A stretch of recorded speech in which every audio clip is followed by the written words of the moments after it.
2 Samuel, chapitre 15.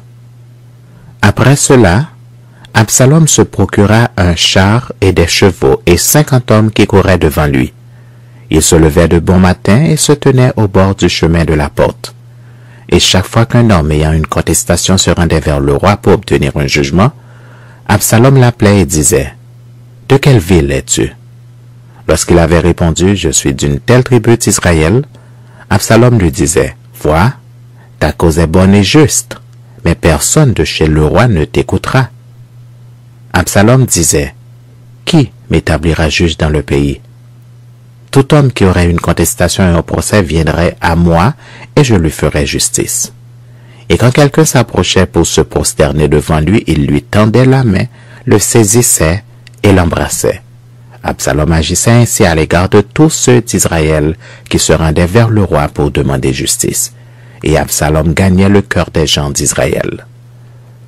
Au bout de 40 ans, Absalom dit au roi, « Permets que j'aille à Hébron pour accomplir le vœu que j'ai fait à l'Éternel. Car ton serviteur a fait un vœu pendant que je demeurais à Guéshur en Syrie.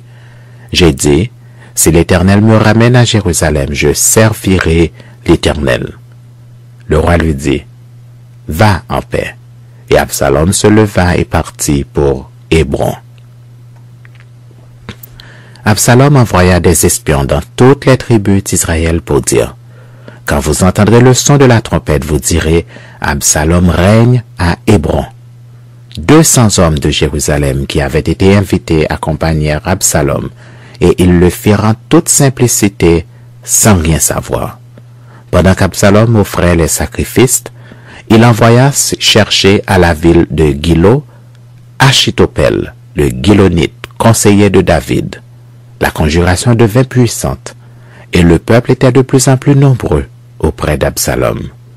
Quelqu'un vint informer David et lui dit, « Le cœur des hommes d'Israël s'est tourné vers Absalom. » Et David dit à tous ses serviteurs qui étaient avec lui à Jérusalem, « Levez-vous, fuyons, car il n'y aura point de salut pour nous devant Absalom. Hâtez-vous de partir, sinon il ne tarderait pas à nous atteindre, et il nous précipiterait dans le malheur et frapperait la ville du tranchant de l'épée. » Les serviteurs du roi lui dirent, « Tes serviteurs feront tout ce que voudra mon seigneur le roi. » Le roi sortit et toute sa maison le suivait, et il laissa 10 concubines pour garder la maison. Le roi sortit et tout le peuple le suivait, et ils s'arrêtèrent à la dernière maison. Tous ses serviteurs, tous les Kérétiens et tous les Pélétiens passèrent à ses côtés, et tous les Gatiens, au nombre de 600 hommes, venus de Gath, à sa suite, passèrent devant le roi. Le roi dit à Itaï de Gath, « Pourquoi viendrais-tu aussi avec nous? Retourne et reste avec le roi, car tu es étranger, et même tu as été emmené de ton pays. Tu es arrivé d'hier, et aujourd'hui je te ferai errer avec nous ça et là, quand je ne sais moi-même où je vais. Retourne et emmène tes frères avec toi, que l'Éternel use envers toi de bonté et de fidélité. » Itaï répondit au roi et dit, « L'Éternel est vivant et mon seigneur le roi est vivant.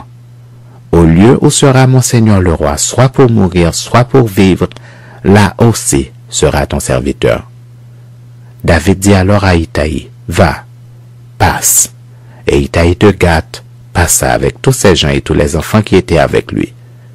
Toute la contrée était en larmes et l'on poussait de grands cris au passage de tout le peuple. Le roi passa le torrent de Cédron et tout le peuple passa vis-à-vis du chemin qui mène au désert. Tsadok était aussi là, et avec lui tous les Lévites portant l'arche de l'alliance de Dieu. Et ils posèrent l'arche de Dieu, et Abiatar montait pendant que tout le peuple achevait de sortir de la ville. Le roi dit à Tsadok, « Reporte l'arche de Dieu dans la ville. Si je trouve grâce aux yeux de l'Éternel, il me ramènera, et il me fera voir l'arche et sa demeure.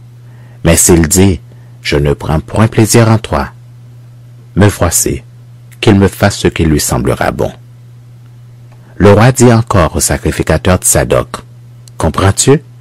Retourne en paix dans la ville avec Achimaat, ton fils, et avec Jonathan, fils d'Abiatar, vos 2 fils.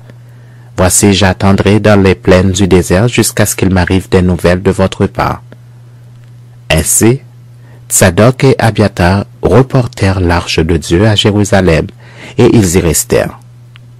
David monta la colline des Oliviers. Il montait en pleurant, et la tête couverte, et il marchait nu-pieds.